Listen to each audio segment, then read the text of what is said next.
right. Back to truth time at the TruthWire, ladies and gentlemen. Thank you so much for joining us for our second show of the day. I am your host, Greg Potter. It's the TruthWire time.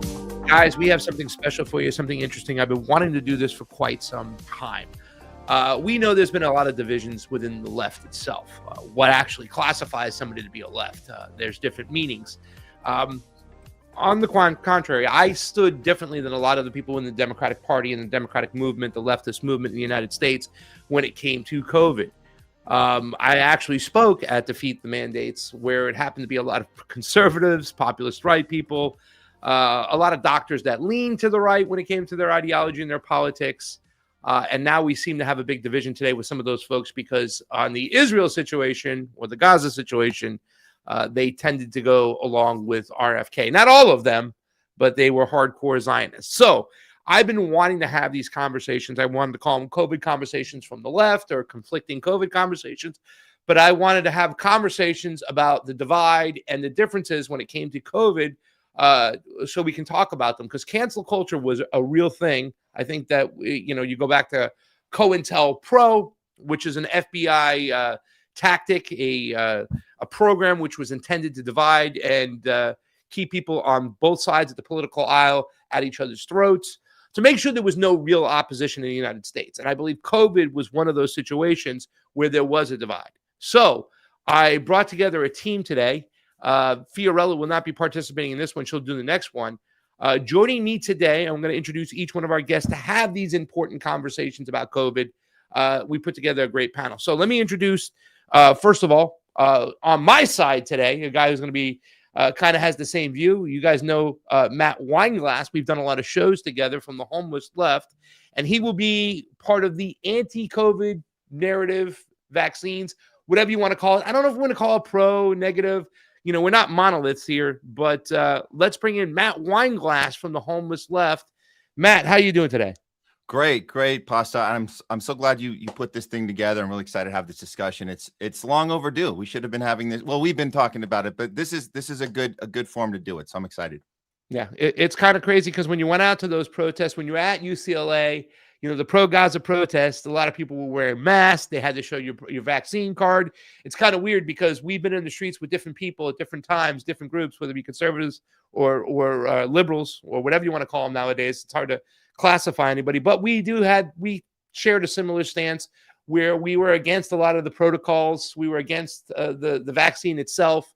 And I think it's great that we're going to have these conversations. So thank you for joining me today, Matt. Let's introduce our adversaries or friends or the opposing panel today. Guys, you know him. You should know him. He's not only a colleague of mine, but I consider him a good friend. I lived with him for quite some time. I wouldn't have had a show if it wasn't for this guy. Ladies and gentlemen, Ron Placone is with us today. Pasta, what's up? I forgot to mention this when you did my show, which, by the way, our interview is dropping tomorrow, and I think that kind of spawned this coming up. But you did call me out for not salting my food enough, a critique that was fair and justified, and I have since evolved. So I look forward to cooking for you again sometime in the future, despite our differences on some of the issues. Yes. Well, I mean, the biggest issue is the fact that you keep denying the fact that you made fun of me in my two-piece Sopranos Puma jogging outfit. You can still deny it, but folks, the episode drops tomorrow. You decide which narrative is the accurate one. I did not deny anything. I'm just focused more on the timeline of said jogging suit and the lines that followed. But let's let the people decide on that one. The episode drops tomorrow. Well, it wasn't their self-esteem that was smashed. It was mine, but they can make their own decisions. We'll see what they have to say. Joining Ron and kind of teaming up with Ron or on Ron's side today, shared similar thoughts and opinions. You might have seen her on the Punch Up podcast with Pat Cote, a.k.a. Pat the Burner. Lila Charles Lee is with us today. How you doing, Lila? I am good. Thank you. It's really early over here on the West Coast. I just set my alarm. Well, let the day drinking begin. So right? Right. Let's go, guys. What we're going to do out there for the audience to understand is we're going to go back and forth. Obviously, we have different conflicting opinions about what happened during the COVID. we don't want to get too deep into the post-COVID, long COVID, that kind of thing. Since this is the first discussion, the one topic we will be talking about is the origins of COVID and whether that matters or not. But then after we get through that, we're going to have opening statements. We're going to go back and forth, one from the pro side, one from the anti side. Once that is done, and once we are done talking about the origins of COVID, each one of the participants is going to be able to ask the opposing side a question. And then we will definitely get into talking about that and open forum about that. I don't have a clock set because I think this is going to be a conversation. We're going to respect each other. We're going to understand each other. We're going to try to keep our comments between 2 and 3 minutes. If it goes a little bit longer, if it goes a little shorter, that's okay. I'm not going to break out a clock unless it's needed to. But the goal in mind today is not to win this debate, right? It's to build bridges of understanding and thought, to open up the door to have more conversations. Because I do believe if the ruling class keeps us separated on all sides of the political spectrum, if they have us fighting each other, it's divide and conquer, they win. So that's why I was very anxious to have these conversations today. And we are going to get the ball rolling. This is going to be the first one. Hopefully, Ron and Lila can have some of their friends join in on another episode. Fiorella, Edwin DeJesus, friends of mine, they want to be part of this. So maybe we can make a thing of this and we can kind of build on each episode moving forward. So this is kind of like a little experiment today. I want to thank everybody joining in on this experiment, and I'm going to get the ball rolling. The visiting team, Lila and Ron, chose to receive, which means I will start the opening comments and we will get the ball rolling. You guys ready? Let's do it. Yep. All right. Whistle sounds. We begin. This is my opening statement for the debate on the anti-COVID vaccine and protocol sides, right? Ladies and gentlemen, esteemed judges and my fellow debaters, today we stand at a critical crossroads in public health and personal freedom. The COVID-19 pandemic has not only tested our resilience, but has also brought to light significant concerns surrounding the vaccines and protocols implemented in response. While vaccines have been touted as the primary solution, it is essential to acknowledge the deep-seated issues that have emerged. One of the most significant flaws during the crisis has been the rise of cancel culture. Many individuals who voice legitimate concerns about vaccine safety, efficacy, and the rapid development process faced ostracization, and censorship. This culture of fear stifled open dialogue and honest debate, pushing dissenting voices into the shadow rather than fostering understanding. Moreover, we can't ignore the tainted history and growing mistrust of big pharmaceutical companies. Numerous scandals, such as the opioid crisis, the manipulation of drug pricing, and the use of Africans and South Americans as lab rats, have left many Americans wary of the motives and integrity of these corporations. This skepticism has compounded the perception that profit motives may outweigh public health considerations. Additionally, the implementation of unwarranted mandates has exacerbated tensions. Many individuals feel that their personal freedoms are being infringed upon by government and employer mandates, forcing them to choose between their jobs and health decisions. Such mandates not only raise ethical questions, but also contribute to a sense of division and reassessment among the public. Furthermore, skepticism towards vaccines and protocols stems from valid concerns, such as, number one, the rapid development, the unprecedented speed at which the COVID-19 vaccines were developed left many questioning long-term safety and effectiveness. Also, the fact that they had qualified immunity, meaning you could not sue them and they had protection from the government. Natural immunity. Numerous studies suggest that natural immunity resulting from infection may offer substantial protection, yet this has often been overlooked in favor of the one-size-fits-all vaccine approach. Transparency and trust. The lack of transparency and data sharing, mainly when it came to the experiment of using these vaccines and the communication of potential side effects, has eroded trust among the public. Just look at the trials from the Pfizer information that's coming out right now. In addressing these issues, we must also emphasize the importance of building bridges rather than walls. Engaging in constructive conversations like this one, rather than resorting to cancellation, will allow us to address the fears, dispel myths, and foster a more informed populace. Let us strive for a society where open discourse is encouraged, where concerns about health and safety are met with understanding, and where we can come together to navigate these complex issues collaboratively. Thank you guys for participating and joining in. Ron, Lila, you may make your opening comments right now. One of you, please go right ahead. All righty. I will go ahead and start. And first of all, I will reiterate, just out the gate here, thank you guys for having this conversation. I think these types of conversations are long overdue. And I hope that we can, find some common ground, even though we're likely not going to agree on every single thing in one chat. Um, the crux of a conversation like this and a debate like this is around the COVID-19 virus, around the idea of COVID caution and the United States response to it over the past going on 6 years now.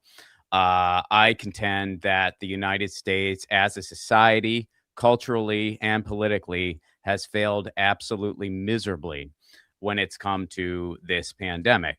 I contend that COVID-19 is a dangerous virus. The long term effects are completely unknown, and it's something that should be taken seriously. Throughout the course of the past 6 years, we were sold this false dichotomy that our only two options are vax and relax and just listen to King Fauci, or fuck all. And those are the only two choices. Those are absurd extremes. Neither one of them are based in reality. As a society, we chose fuck all. All COVID caution was then thrown to the wind, and a lot of particulars were completely ignored. The idea of top bottom air purification, something that I advocated for since day one, was ignored, was never heard. The idea for top bottom testing, which I advocated for since day one, was ignored, was not heard at all. And as a result, we have seen a rise in eugenics because of the overcorrection towards public health. Measles is at a 30-year high. COVID is still running rampant. Our goal was to get it to about 10,000 cases a week. We're pushing 500,000 each and every week. It is disabling children. It is causing long-term effects. And we keep getting further and further away to the point where now, as a society, we are questioning germ theory. I personally believe we're about a year away from people being shamed for washing their hands and doing so being seen as a political act. This is a very, very frightening time culturally, medically, scientifically, and politically. There has been a failure of leadership on behalf of both parties, on behalf of the corporate capture of government. And I contend that the enemy in this situation is not science, is not medicine, but it is capitalism. It is the ruling class who overpromised on the dangers of COVID, who overpromised on what the vaccine would do. And their intention was to get you back to work. It was never about science and medicine. It was about their agenda to keep you at work. And that's what's really focused around the COVID caution conversation. Thank you, Matt. Thank you, Ron. I appreciate that. Great way to open it on up. Very interesting. Matt, your turn.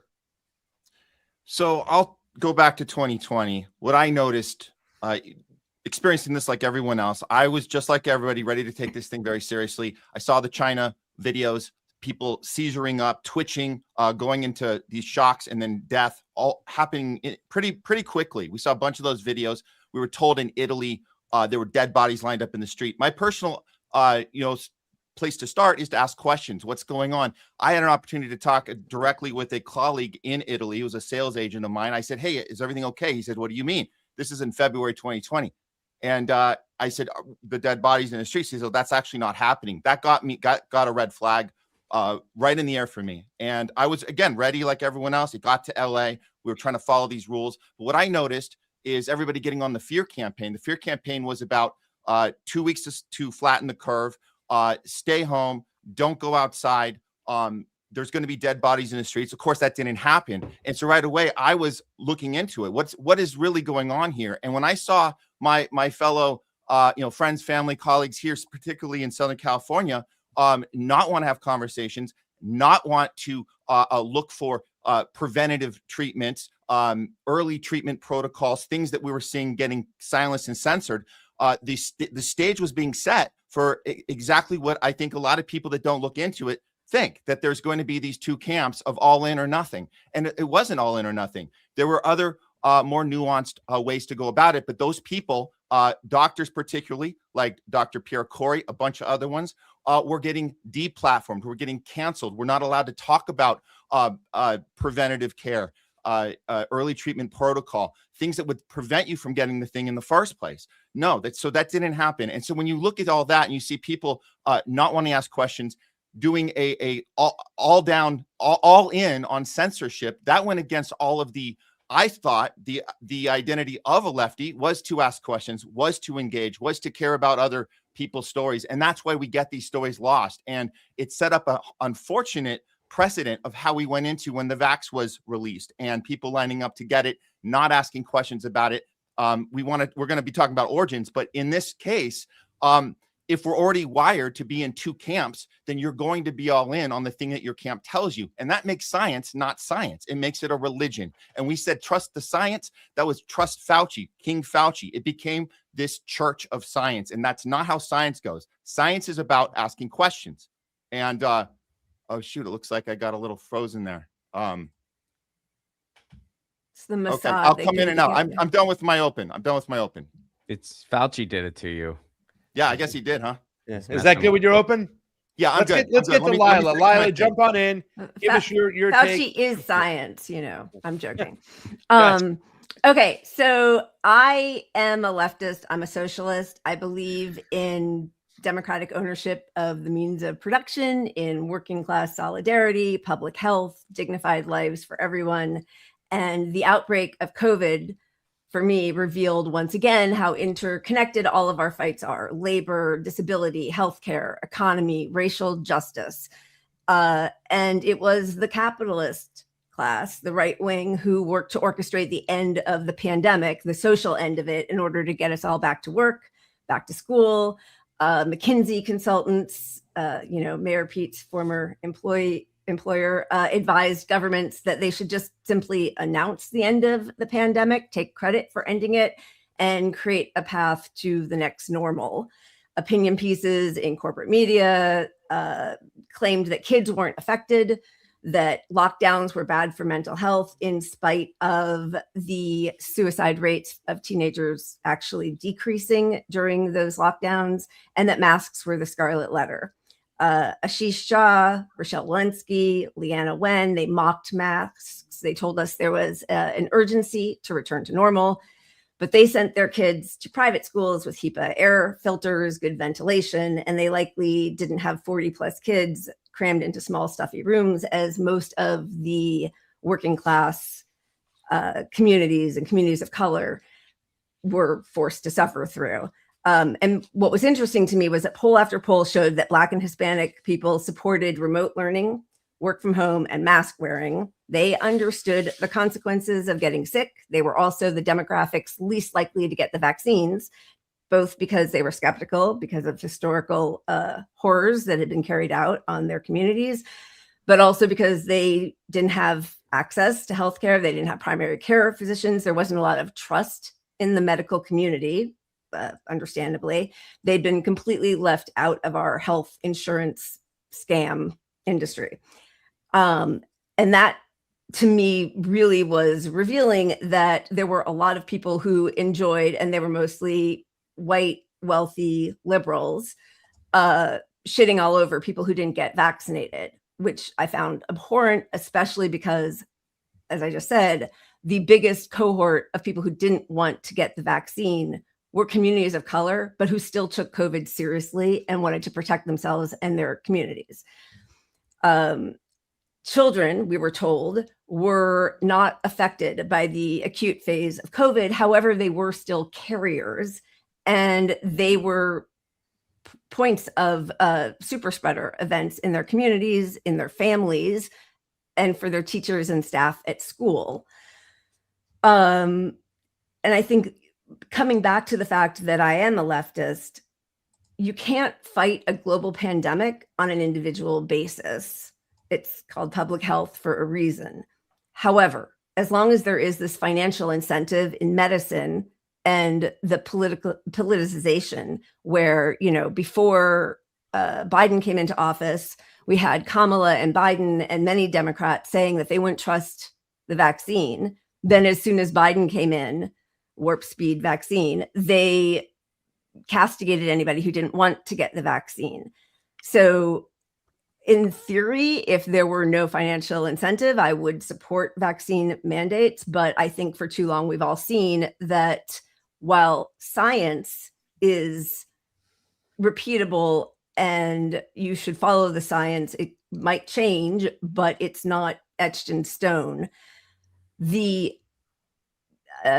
we had so much politicization of vaccines, of COVID, of masking, it's hard to trust anything that's put out not by peer-reviewed scientists and scientific studies, but by the people who are in our administrations, whether it's the Trump regime or the Biden regime.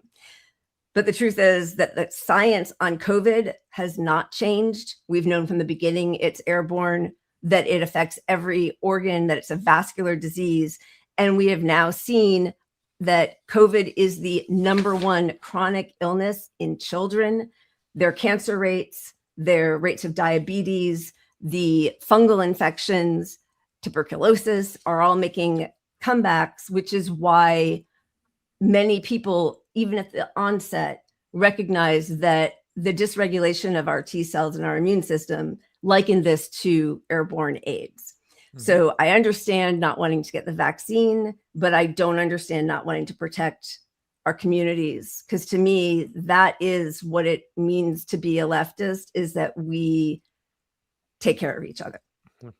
It's interesting looking at the chat, some pro and cons over there, and it's so far we're getting some great discussion. So let's bleed into our second point.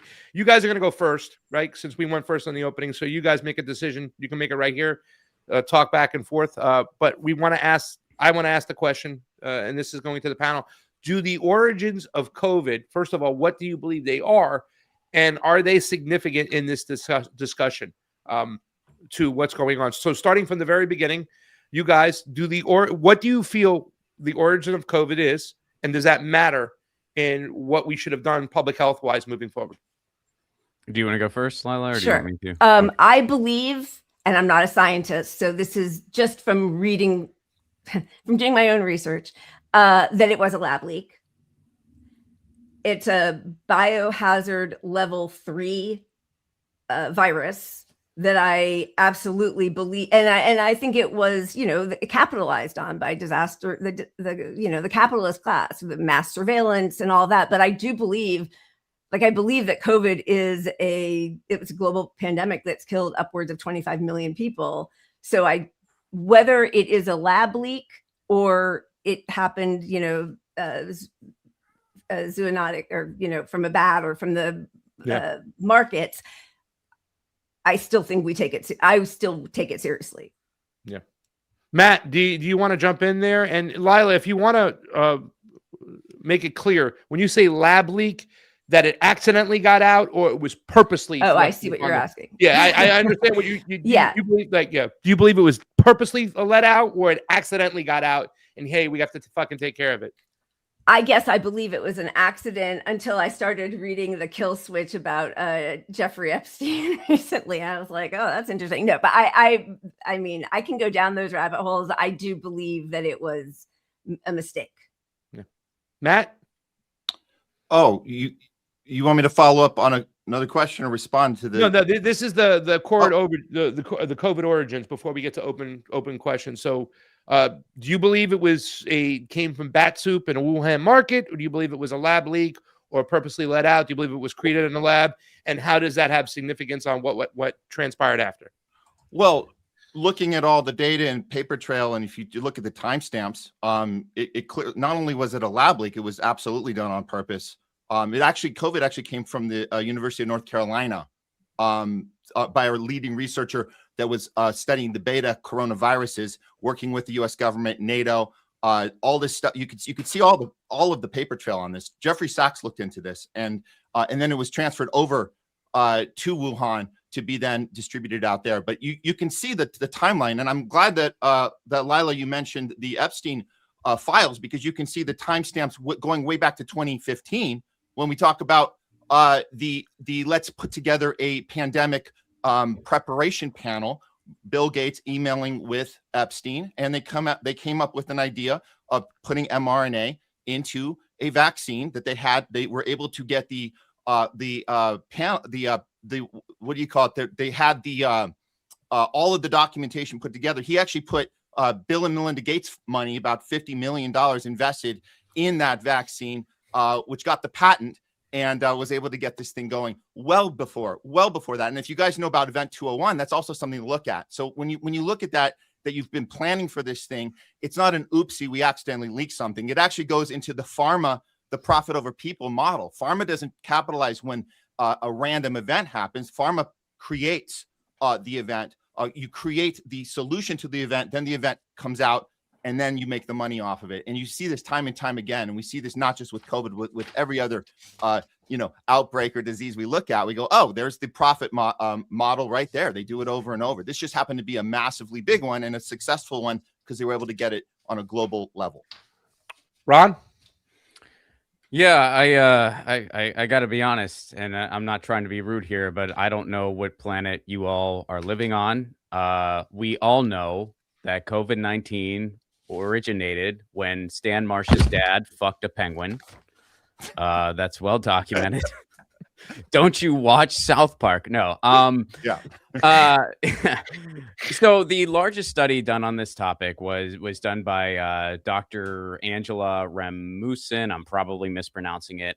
That study, which was the biggest study done on this issue, was inconclusive. I think that to really be solely responsible here, we need to take the position of, yeah, we don't know for sure. There is some evidence pointing to a natural origin, some zoology traces that they did that got it back to like a specific breed. However, there's also a lot of concerning information out there that does point to a lab link, as Lila brought up, and Matt, you did too. My personal belief is that, sadly, we're never going to know for sure. I hope I'm wrong, but what I do contend is that, kind of like what Lila was saying, the second part of your question, does it matter? Yes, I think it does matter because it's important for us to know as we fight future pandemics. But in the big scheme of things, it doesn't take away from COVID being a dangerous virus that has killed millions and is something that should be taken seriously.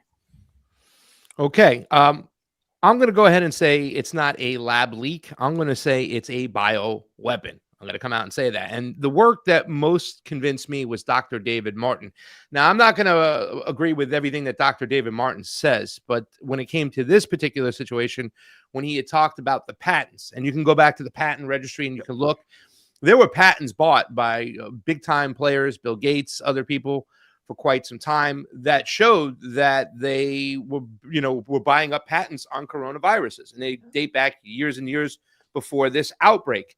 I do believe, I hate to get all Alex Jones on the situation, but I do believe that there are people who believe that this planet are overpopulated, the ruling class, whatnot, and they like to see some of us go. Also, if you look who was most vulnerable, and I think Lila talked about the fact that, people of color, Black people, Latin people, they were the most hesitant to get this vaccine. But white people who believe in their doctor, what the man in the white coat said, they lined up to do so. And those were the policyholders. Those are the people that Big Pharma had to pay for their insurance going on for quite some time. So if you can find a way to get rid of a lot of people, you can close down businesses, close small businesses, whatnot. If you can get people to, it's also an experiment, if you can get people to quarantine without putting a tank on the street, that gives a lot of information to the social engineers on how to control us moving forward. This was a case study of whatnot. So I don't believe that this was a lab leak. I don't believe this got out. I believe this was intentionally let out. And if you also look, and I don't want to quote too much of RFK's work, the real Anthony Fauci, he really just talked about how doctors were not allowed to be doctors, and some of the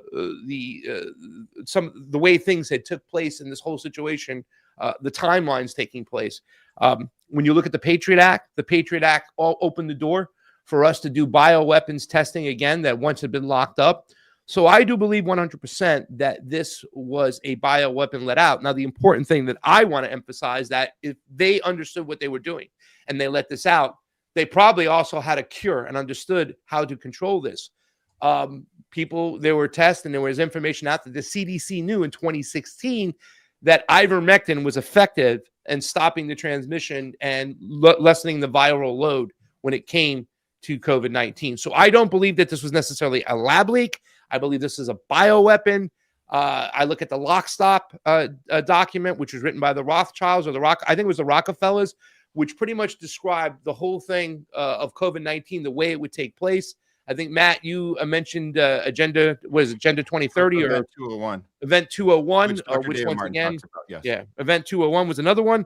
So I do believe that this was not a lab leak, but a bioweapon let out with an intention of shutting down, small businesses, and also too as well to stop us to converging with each other. The more the separation, if you can have that, there's a them and an us, and separate people from getting together, you've then, fulfilled your objective of breaking up society. So I do believe, and if anybody wants to have any last comments before we get to the open question part about this and put a bow on it, please do so, Lila. Well, okay. So if you think it was a bioweapon released intentionally, what precautions are you taking to protect yourself from this engineered bioweapon? What I did, I went along with the COVID protocols from the FLCCC. I took ivermectin, I took vitamin C, vitamin D, quercetin. When it was Omicron, I also did a rinse up above, and I pretty much stopped the COVID in its tracks and just had some time to recuperate. So that's, like I said, the CDC. You still took precautions. You still took it. You didn't just think it was a common cold, right? You still responded to it as something serious to have to sort of navigate. I'm just trying to figure out. I would say, to be fair, Lila, I looked at it as between a common cold and what, a very harmful, from what, Ron and you have described it as a very serious, I don't want to say disease or virus, whatever you want to classify it as, but somewhere in between. In other words, I do believe the comorbidities, and it did kill a lot of people who were overweight, people who had illnesses before. Those were most in harm, most in danger. But I didn't look at it as I necessarily had to take a vaccine that had qualified immunity on it too as well. So somewhere in between, Dr. Urso, who I spoke to, he said people are not taking this serious enough. And once again, he was in the defeat the mandate side, whatnot. So I kind of looked at it somewhere in between. It was dangerous. It had to be treated. But the treatment I took with my 83-year-old mom at the time, and we took them together. Can I piggyback on this one? The bioweapon that Craig's talking about, I'm going to go a little further and say the bioweapon is the vaccine. That's the bioweapon. COVID was intentionally put out there to get a virus out there that people would get very quickly and would affect people around the globe. But I will double down and say, even Bill Gates will tell you, after he sold his stock in mRNA technology, he sold it in 2022. He bought it in 2019. He put $50 million in 2019. 3 years later, he cashes out with $500 million.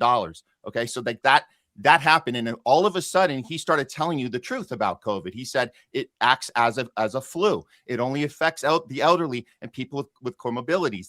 That's it. And so if we understood that, which a lot of us did at the time, it's not COVID that's the bioweapon, it's the vaccine. That was the whole point. And that's what Dr. David Martin talks about, which is the point.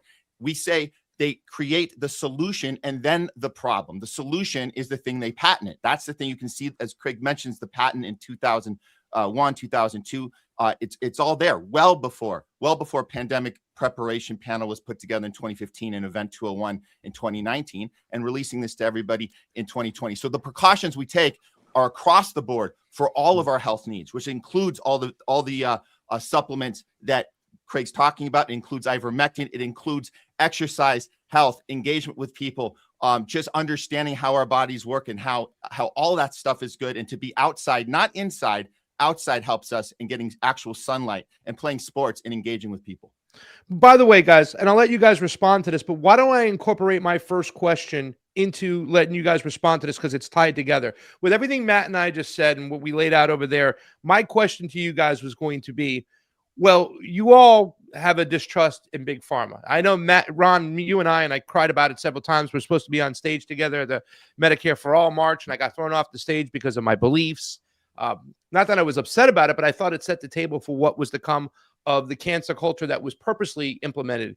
But my question to you guys is, everything we just said about the origins and whatnot, with all that distrust in big pharma, and we all been out there, right? Medicare for all was one of our number one top seated issues when it came to the Bernie Sanders campaign. We were out there marching for it and whatnot. With all the distrust in big pharma, the lobbyists and whatnot, how could we ever trust them again and take a vaccine when they've killed so many people? And all they have ever showed us is that they're driven off profit motives, and they don't really care about public health. How could we ever trust them and take this vaccine? Please, guys, respond. Oh, go ahead, Ron. Do you want to go? Well, I just wanted to say that every wealthy white person I knew took the vaccine, including the makers and the people who profited off of it. And I feel like I despise Bill Gates, but if the vaccine were the bioweapon to get rid of people, why wouldn't he release the patent for the global south, which he didn't, which caused, millions of excess deaths? And while I understand why people are hesitant to take the vaccine, and there were vaccine injuries, and I am not excusing any of that, I think the qualified immunity was definitely a telltale sign. I also do know that at Pfizer, in their board meetings, they were thrilled when Jill Biden told everybody to take off their masks, because they knew that the vaccine wasn't sterilizing, and they said that this would increase the profits for Paxlovid because more and more people would get infected. So I agree with you. The financial incentives are disgusting, but the very first vaccine with the first strain of COVID-19 were highly effective at reducing the acute the acute stage of COVID, and also lowering the viral load. What should have happened is that we should have put the jabs in as many arms as possible around the world and continued to mask, because now what we've all become is one large petri dish with a dwindling immune response, which is why we're seeing all these diseases spring back up.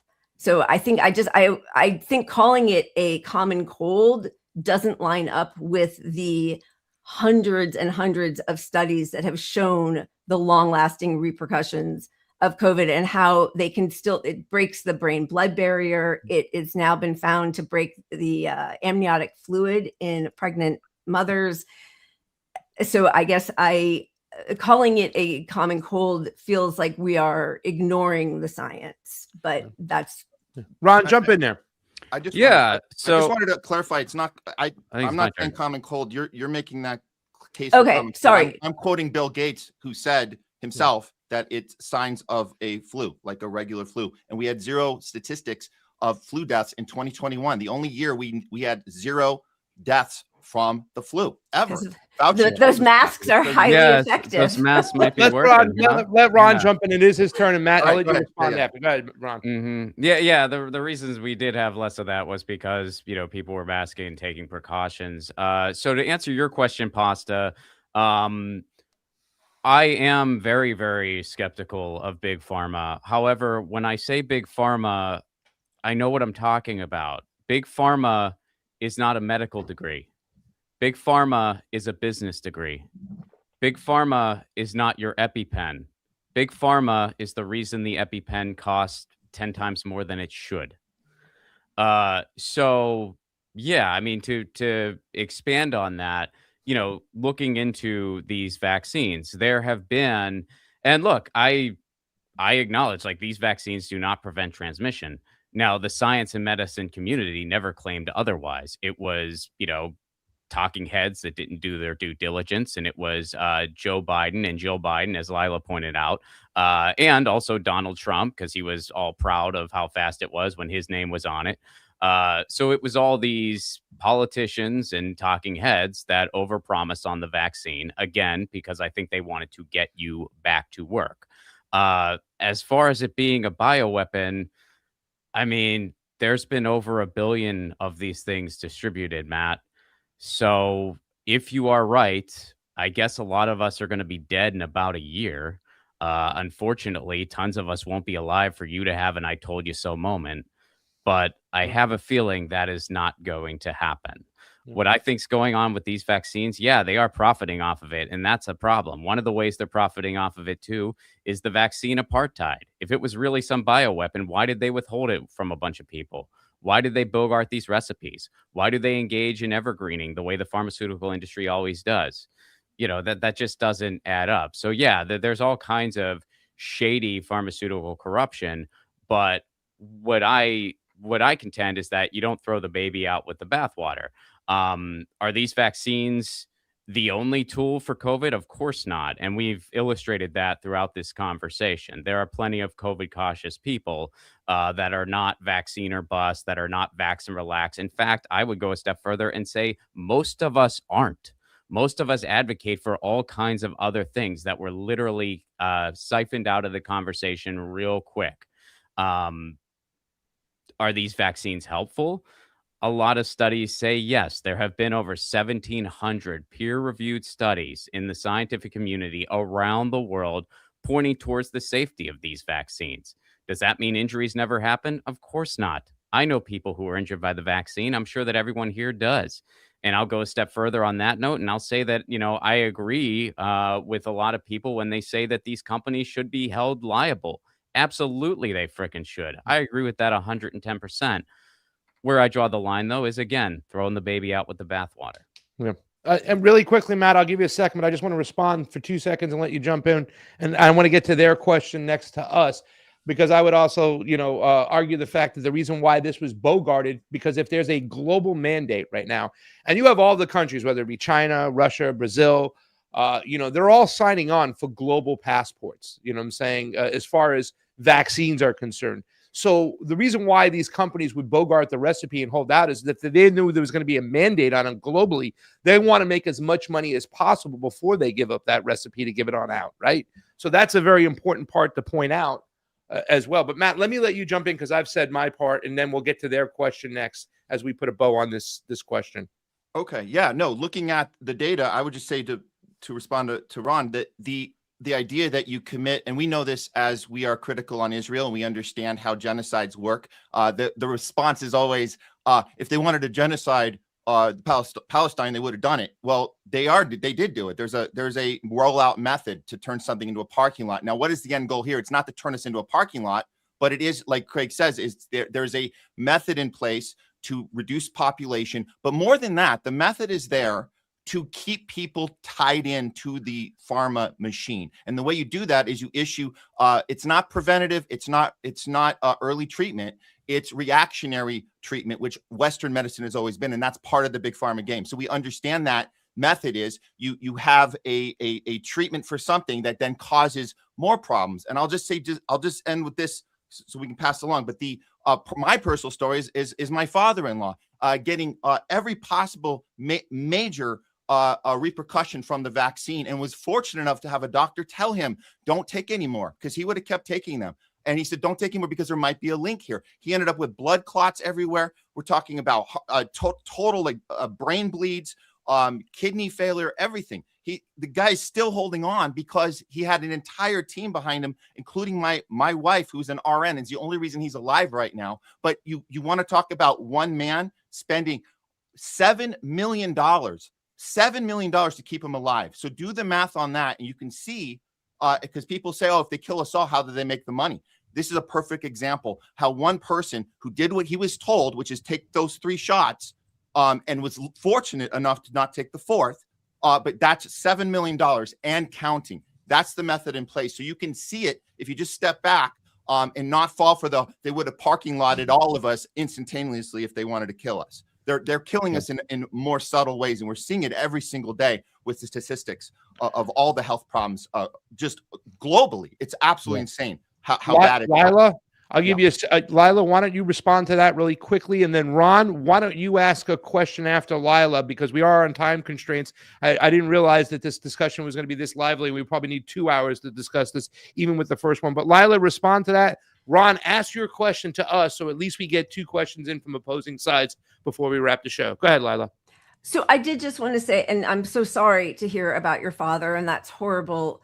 But, science can't be based on anecdotal evidence. It has to be based on reproducible studies and peer-reviewed studies. And while there have been, I think, probably millions of people who have been vaccine injured, there have been many times that number who have been COVID infected, injured, right? So that is how science works. My own father-in-law had a horrific response to a flu vaccine after getting it, yearly for over a decade. These things happen and they are horrible, but also the adverse reaction to actual infection versus to the vaccine is much worse and much more prevalent. We are seeing young people dying of heart attack, stroke, of like heightened levels of diabetes, tuberculosis. That is from COVID. And we know that because many of the people who are suffering from, and I know we weren't supposed to talk about long COVID, but many of the people who are suffering from the repercussions of having COVID got COVID before there was a vaccine. So that is also sort of, you can make a dividing line between when a person contracted COVID and when the vaccines were actually available. Ron, ask your question, and Matt, if you have anything to say to that, you can implement it when we go into the next part. But let's get Ron's question to us, and we can go from there. Yeah. So to kind of piggyback on what Lila was saying, the scientific method, it is exhausting, testing, retesting, challenging hypothesis, arranging data, trying to find whether this is an effect or if this is causation or association, and doing it over and over and over again ad nauseum. Part of the reason I feel the way I do about this entire issue is because I actually studied the rhetoric of science in graduate school. So I kind of have a basic understanding of how these processes work. And I've seen it instituted throughout, the past 6 years and counting around the COVID-19 virus. So that being said, one question that I'll pose to you, I'll pose a specific question about ivermectin. Something that I was open to at the beginning. I was like, well, let's see if this thing is helpful. There have been studies around the world, including at the University of Oxford, who had, no agenda. It was peer reviewed. They did not find anything conclusive that ivermectin helps with COVID-19. Also, you mentioned Dr. Corey, who was their medical license and board certification was revoked by the American Board of Internal Medicine. So do you all think that all of those studies and their conclusions were all bogus despite being peer reviewed, or that they were all in on some kind of conspiracy or agenda, and that all of these medical boards just have it out for this small handful of doctors? I'm not trying to be condescending, but I'm honestly asking, like, how do you explain that? Okay. Can I go first on this one, Matt, or do you want to go first? I would. Okay. If you go, yeah, go for it.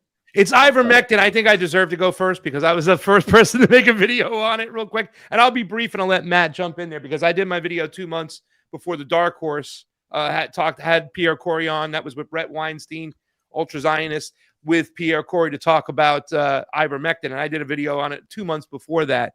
And one of the reasons why I think that ivermectin, which was known, there was a report that came out from CDC that they knew that ivermectin was good at treating coronaviruses. They understood that it would help. It had to be done early. It couldn't be done late. It had to be when we catch it in the beginning. And it also had to be part of a cocktail in the right amount. So there are a lot of, there's been a lot of positive results with ivermectin. There's Peru that did a lot of studies that issued out ivermectin. El Salvador, the government issued out little packages with ivermectin, vitamin C, vitamin D, whatnot. And China's done some studies to see that it has worked. I would say that a lot of these people who have been disbarred is because they didn't want to play ball. A politicized big pharma is what we have. I mean, to talk in Yoda terms going backwards, but big pharma is politicized, right? And if you don't want to play ball, and if you want to go against what they have to say, they've shown that they'll pull your licenses. So I think it was definitely a political attack. We understood that ivermectin's work. I've used it personally.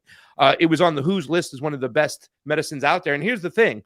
If it is safer than aspirin, and this is what's said by the CDC, the WHO, if it is safer than aspirin, and they give it to pregnant women to use at times, whatnot, and it won a Nobel Prize at one point for the spread of diseases in Africa, mostly Lyme-style diseases or different type of parasitical diseases, whatnot, and it was used to treat that. And it was successful, and it's safer than aspirin. Why wouldn't you give it a shot? You know what I'm saying? The reason why they didn't want ivermectin out there being used is because it was off patent, and Big Pharma couldn't make the money off it that they could. Anybody could make this stuff at any time. They knew it was successful. And like I said, I used the cocktail with my mother, and we were very successful at using it. So I think that ivermectin was purposely shunned. Look at the way the CDC then eventually treated it. Oh, don't be a horse. It's horse medicine. They lied to us because that's what they do. They lie to us. Matt, please jump in and go ahead. Wait, can I respond to that? After Matt's statement? After Matt? Okay. After Matt. So hold your thoughts and let Matt have his statements, and then you can respond.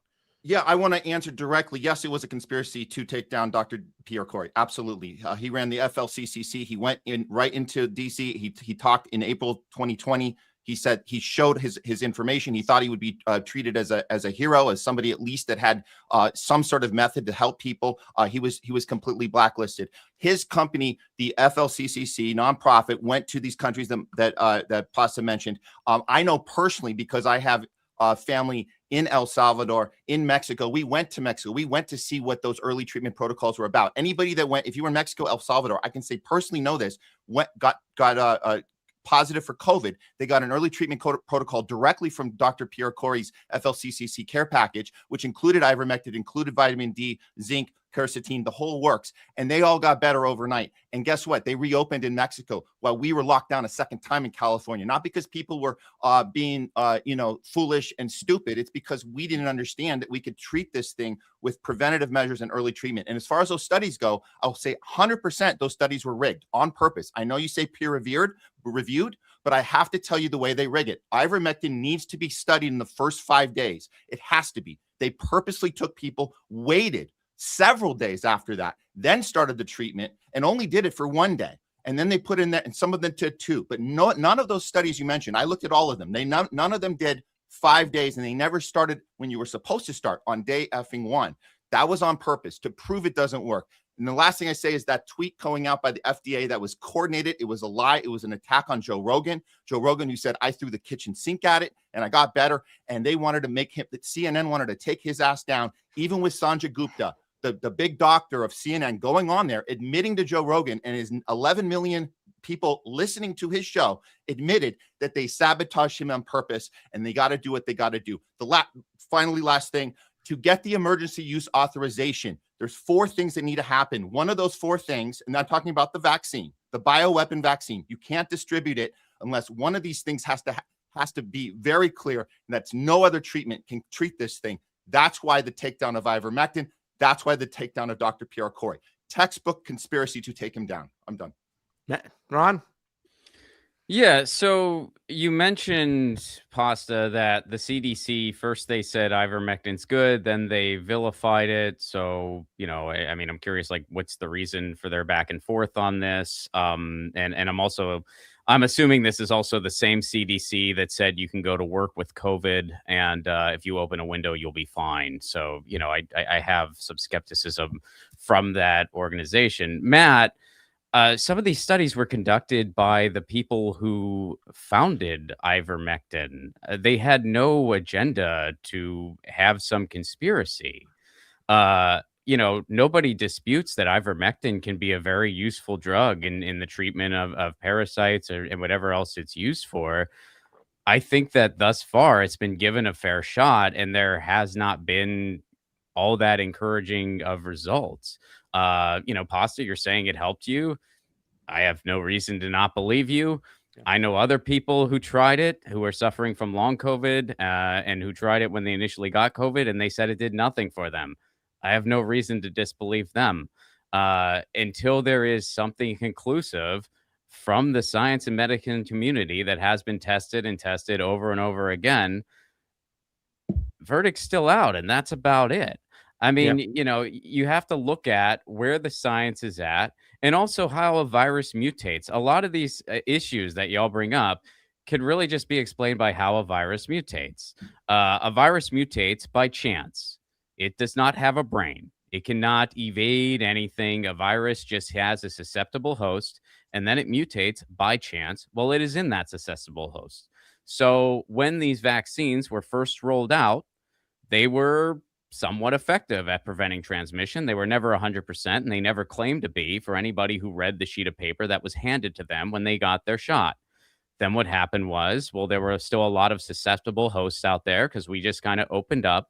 So the virus started mutating really freaking fast. And this virus does mutate faster than most viruses. So now we're just in a situation where these shots are constantly trying to catch up to COVID itself, which is the same way that flu shots work. I mean, I'm sure that we all remember growing up and up to present, there would be all those years where they'd be like, oh, yeah, the flu shot's not very good this year. Well, what did that mean? Well, that just meant that the strain of the flu that was going on, these shots didn't catch it as well. So this is just how medicine works. This is how science works. And getting back to the bigger picture of COVID, a question that I will pose to all of you, all kinds of precautions. If we've named tons of precautions that have nothing to do with the vaccine, and just to be abundantly clear, my personal take, whether or not you get a vaccine that does not prevent transmission, that is 100% your individual choice. But we've just named a ton of other things, from air purification to masking to top-bottom testing to top-bottom air purification in facilities. Do you all see a problem in that being completely vilified? Furthermore, do you see a problem in the rise of eugenics in our society, which, by the way, is the complete opposite of any left-wing ideas? Eugenics is the complete opposite of any lefty ideas, and that's the reality we're living in right now. I'm gonna let. I want to get Lila's opinion, Matt. I know you're itching to say some stuff, guys. It is 3:32, and Ron, you just posed a big question. How much time do you actually have before you have to dip out of here? All right, I guess let's get final statements in. Sorry if I went a bit long. Well, I mean, how about we take 30 seconds? Because I have so much to say on that, but 30 seconds for Lila, 30 seconds for Matt, and to close the show, and we'll probably get out of here in 5 minutes. What I want you to do is, if you can think right now off the top of your head, if you have something nice to say about the opposing side of what you believed in. So Lila, why don't you take 30 seconds to just really just put a bow on this subject, and then Matt, I'll let you finish it on up, and then we'll get to the closing statements.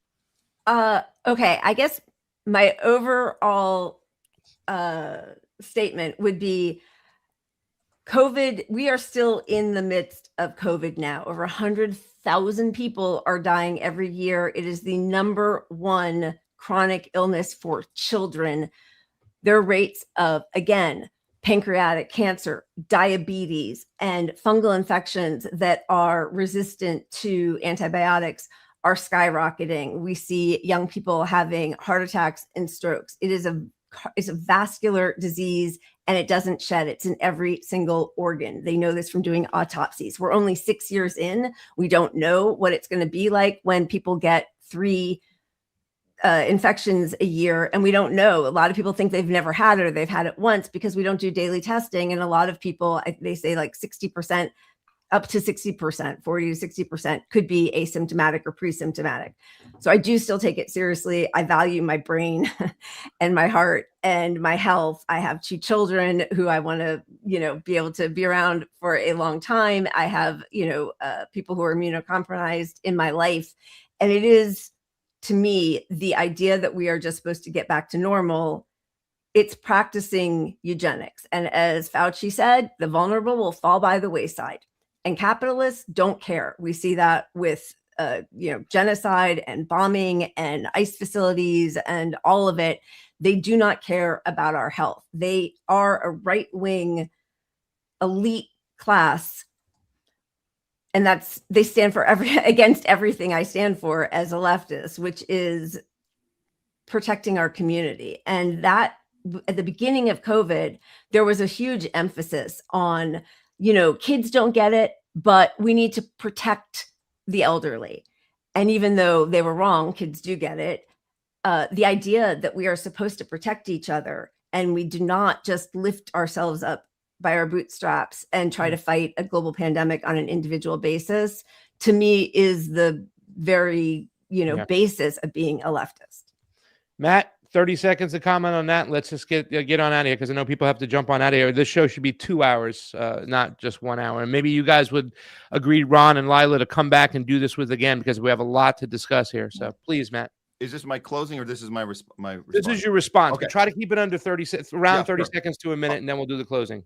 I'll just say this. I'm super sad that we're in a time now where we're in these camps of right-wing extreme eugenics, fear-mongering, and left-wing, I guess the whole vaccine, data being public and no more bodily autonomy. I don't know how we got in these two camps. It's really bizarre. And the fear amongst the RFK Jr.'s he's going to destroy our entire system. I got news for everyone. Anybody who's afraid of that, it's not happening. It's not happening at all. They're keeping us in these fear camps.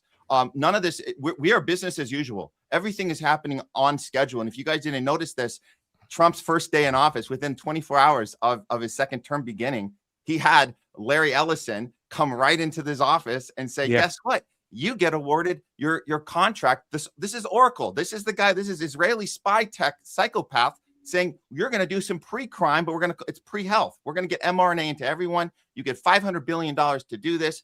Go to work, have fun. We're going to tell you that you're going to get cancer in the future. So have fun with that. And the new AI doctor that's going to be telling you what vax is going into your body next. So no one has anything to worry about if you thought that the right wing, the extreme right wing, was overhauling anything. They're not. We're stuck right in the same spot we were before, the powerful against the people, and we're still at each other's throats thinking that there's only one extreme way to do something and another extreme way to do something, when we should be aligned together and fighting them all united. Yeah. And, it's kind of interesting, too, as well, the whole testing mechanism. Lila, you talked about, we have to talk about testing one show. Kerry Mullis, who invented the, what was it called? The testing system, that we used the PCR.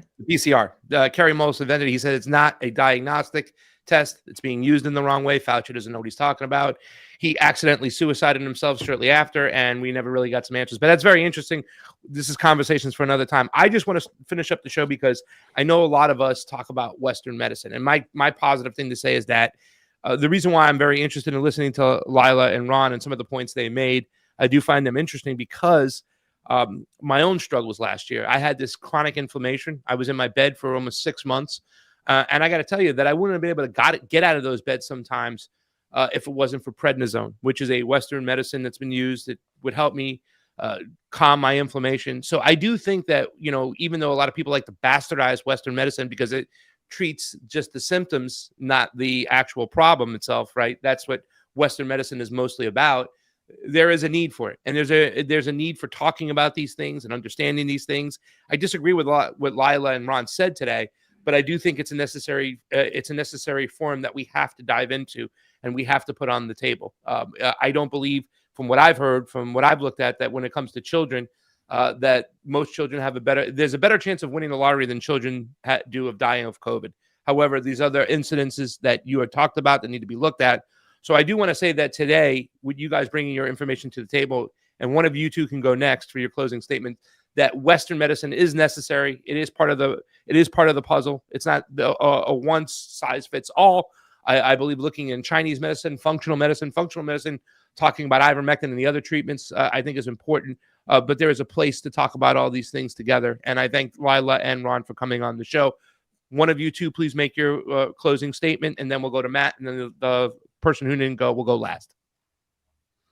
Want to go, Ron? Oh, you want me to go? You go ahead. I'll go. Yeah. So I really appreciate that you had us on to have this discussion.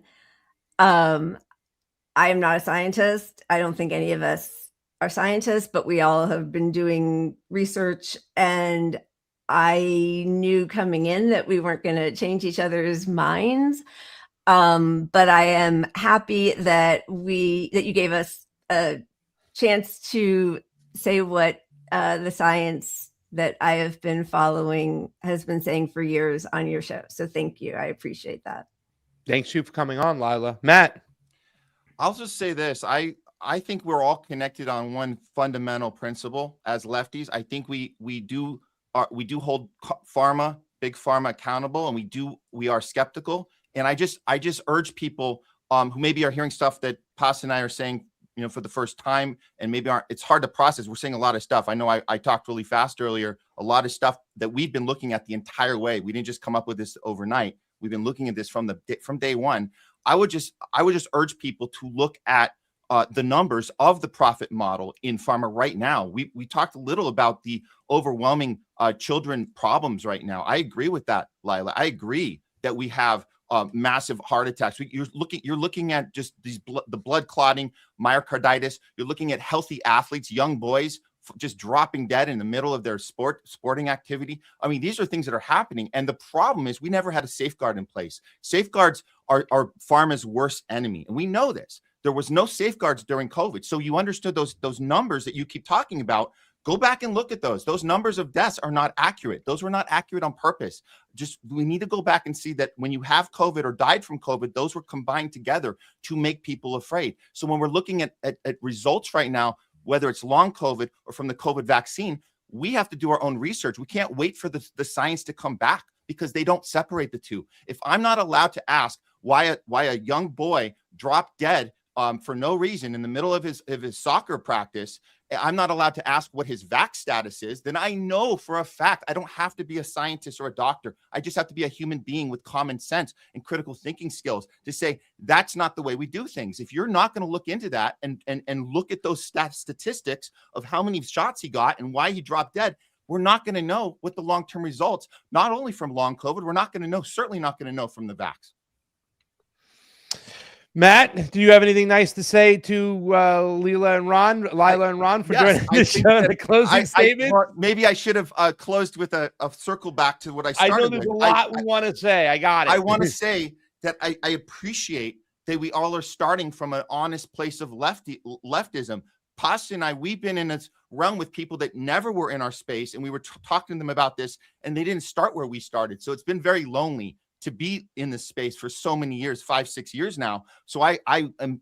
It's awesome to hear you guys start from an honest place. And I've heard stuff you've said. Again, challenging big pharma is a good thing that we do. Being open to hear where people's stories of their personal stories, and I appreciate all that. And your guys both showing empathy and sympathy to people that haven't had it so well. So that's good. It's a great place to start moving forward. Yeah. I'm not a leftist, says somebody in the chat. Yeah, I think I'm more of a leftist than you. Ron, go ahead and, I'm part of the anti-imperialist left, right? Just because I don't go along with your culture war bullshit doesn't mean I'm not a leftist. But Ron, you're a leftist, and this is the closing statements, and I can't thank you enough for joining on. There's so many things I wanted to say today that I can't, so we have to do this again. But please, you have the last saying, my friend. Well, I would love to do this again. This was, I think, very interesting and very constructive. And, it's important that we have these conversations and that we look into all of these things. So I think as far as y'all, I obviously I respect your, I respect your point of view and what you have to say. So I'll just kind of focus again on the things that I'm pretty certain that we do agree on. I think we all agree to be skeptical of big pharma, Matt, as you pointed out. I think that we all agree that, vaccine injuries are in fact real. I know that sometimes people try to deny that. And, I've always been outspoken about that I do think that is a wrong thing to do. And I do think that we all agree that these companies should be held liable when that happens. I think we all agree on that. We disagree on some of the particulars within that. We disagree on some of the conclusions as a result of that. One thing I will say generally to people, everyone loves to say, do your own research, do your own research. I encourage that, but actually do your own research. Doing your own research does not mean taking some YouTube video hook, line, and sinker. It does not mean putting all of your faith in a handful of doctors, most of whom have been disbarred. It does not mean selecting a paragraph that's highlighted, taking it out of context, and saying that that's the conclusion. It does not mean taking a bunch of outlier data and saying, oh, this is the only science and everything else is nonsense. That's not what doing your own research is.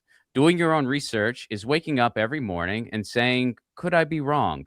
and looking at different things, looking at different analyses, wondering what the bias is, wondering what the agenda is. That's what I try to do to this. I follow doctors and scientists about COVID who have no agenda whatsoever. They are just trying to inform, and they're concerned about what's happening in the world. I can give anyone a list if they're interested. And Pasta, since we're buddies, I'll give this proposal to you. Every so often on WhatsApp, let's not do it every day or we'll just annoy the fuck out of each other. But every so often on WhatsApp, send me something. Yeah. I will read it with an open heart and an open mind, and I get to do the same to you.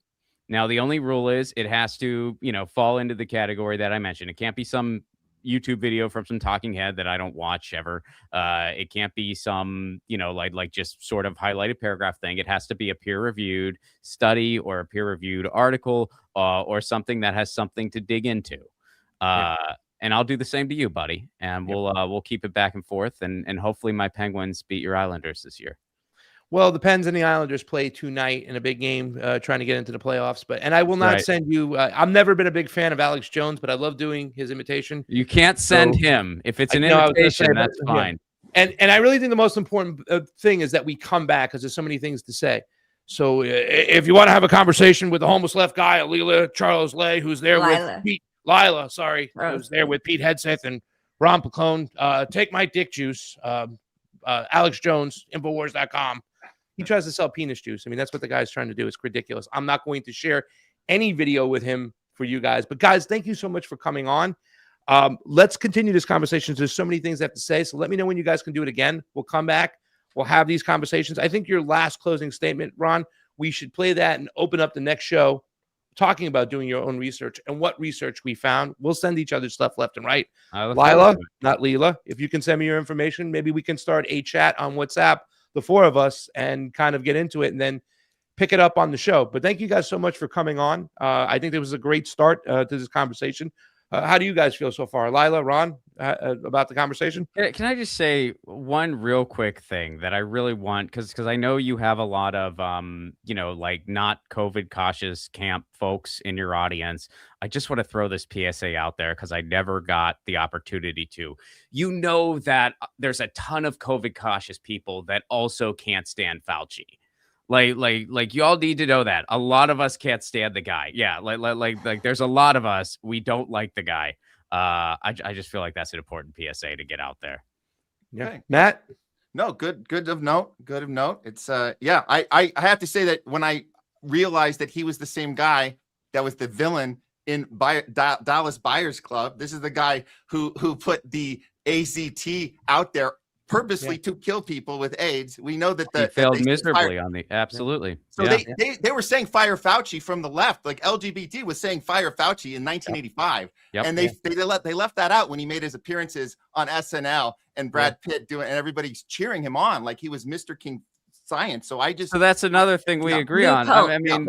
Blue coat, he red is coat. Such a bad communicator. I mean, I think I said this to Pasta. He is the worst communicator I think I've ever seen in my freaking.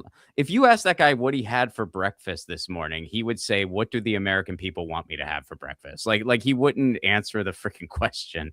And so yeah, it was very infuriating throughout. Well, there's a lot to talk about. I think the bottom line for me is that the qualified immunity is still there. These are still in their emergency use authorization, meaning they can't be held accountable. We can't sue them. So at the end of the day, I can't see it warranted at all, any type of vaccine that is protected where they can't be held liable. Because why would they care about us if they didn't care about us before? And that's something interesting. Here's a question for a future episode. Sure. What if, and maybe it's like developed outside of the United States, what if they come up with a nasal one that completely prevents transmission? I think we're going to have. Would you be open to it? It would need 5 to 10 years of testing. I'm not taking. It would need a lot of testing. Yeah. Would you be open to it?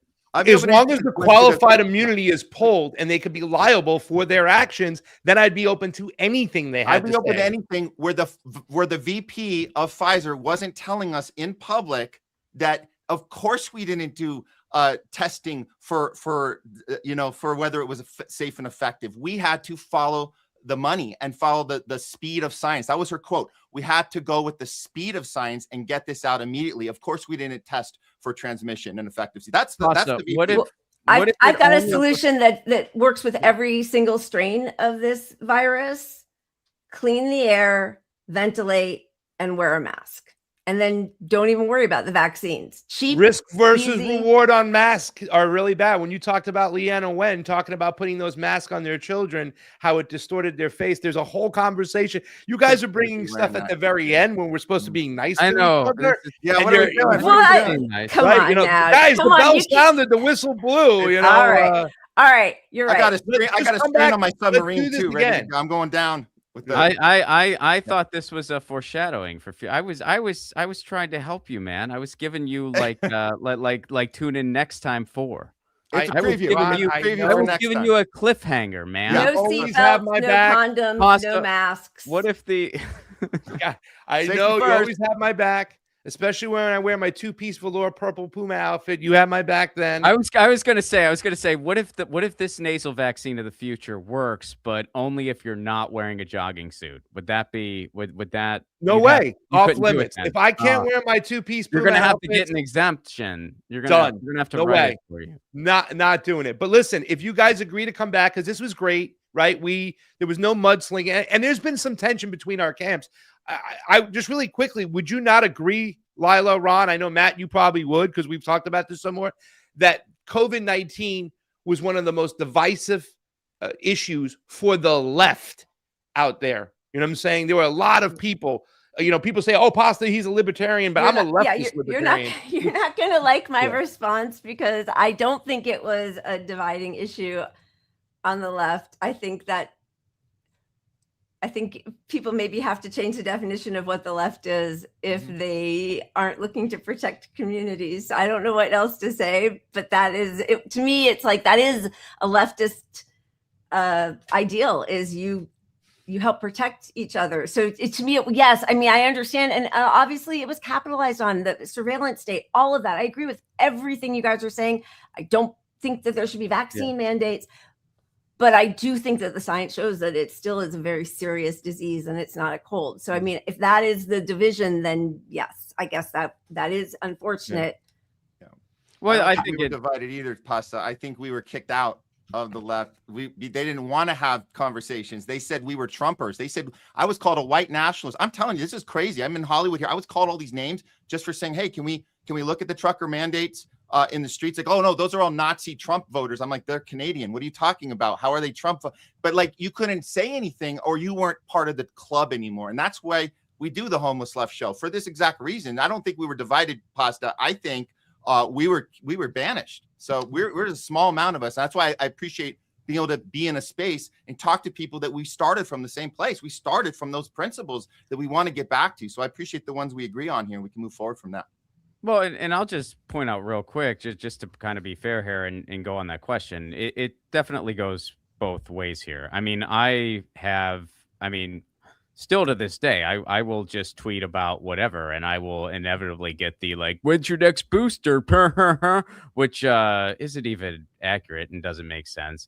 I had to leave a concert once because I was wearing a mask in a crowded indoor space, and some guy kept talking loudly about how he wanted to shoot me because I had a mask on. So the hostility goes from all directions. We got to and I ignore will that say- hostility sometimes, Ron. I mean, there was somebody in this chat that I know, and Pasta's not a leftist. It's like, okay, here we go again. Fine, if you don't want to do it, but there's attacks for everybody on all sides. We get called shit libs all the time from certain online portions People, as well. I mean, if you want to go through the chat, I will back scroll. People have been calling me a maniac, a moron, the guilt trip. I'm like, come on. And by the way, the people who still take COVID seriously have been completely shunned by all of society. You guys are in the majority. Most of the whole country agrees with you guys, right? It's whether it's Republicans, Democrats, half of the left, liberals, nobody wears masks except for, like, I'm the only one. So I'm not a sheep. I'm actually I'm the only person in my own space that wears a mask. Like, Ron wears a mask, but he lives an hour away from me. I don't see anybody wearing a mask. So to call me a sheep and like brainwashed, to me, like I get nonstop harangues lobbed at me. Yeah, I mean, with due respect, y'all, it's like our side of the street, mine and Lila's, we have doctors, scientists, and some of the left. Y'all have Republicans, Democrats, Biden, Trump, eugenicists. I mean, that's we have just, plenty of that's doctors, just the Ron. reality. That's We just have the plenty reality. of doctors. You have We some have- outliers. You're in. Plenty. Yeah, we are the minority. Like we're the Yeah. ones who have been sectioned off for Okay. sure. Yeah. Well, I think the party, the Democratic Party, kicked people like us out for sure. And never considered having us there. Anyways, I think we were done with the Democratic Party anyways. But guys, this discussion can go on and on. It's almost the top of the hour. Okay. Yeah. So Yeah. you we know, did something let's, right though. We did something right. Yeah. If we have in the comments every one of us getting, I've never seen that before. Everybody getting bashed all equally. yes. That means we're doing something right here. That yes. you're doing something I've never right. seen that before. Yeah. It's a first. Guys, let's run this back. Let me know when you can do this again. Do it let's again. let's do this again. This was a great discussion, guys. I want to thank everybody for joining in. Guys, if you want to help us out, we do have a Give Send Go, givesendgo.com/election integrity matters. Fiorello and I are going to get in boots on the ground. We're going to Peru, Nicaragua, Colombia, Brazil this year. We're going to cover those elections, talk to those people. A lot of socialists out there, Lila. You would love that going on these trips out there. We talked to a lot of socialistas out there. Thank you for joining on in. We'll see you guys next time. Truth Out for Ron Placone, Lila Charles, Matt Weinglass, Craig Pastadardula, Jamie Cheeselice on the ones and twos. We'll see you next time, guys. Thank you. Thank you.